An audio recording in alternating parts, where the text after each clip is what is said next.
সেখানে সবাই আসবে। আমাদের সদরপুরে বলেন, আমাদের কালীপুরা মনে বলেন, হোটেল অনেক আছে, কিন্তু আমরা দেখি কি কোন জায়গায় পরিবেশটা একটু সুন্দর।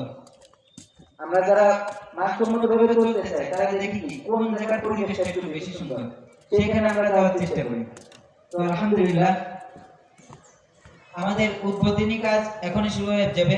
আমি এত সময় যে কথাগুলো বললাম মাদ্রাসা সম্পর্কে, আশা করি এই মাদ্রাসা সম্পর্কে কোনো ভিতরে আর কোনো সন্দেহ নেই যে এই মাদ্রাসা কেন হচ্ছে, কি জন্য হচ্ছে, এখানে কি পড়ানো হবে, আর এটা কি মাদ্রাসা।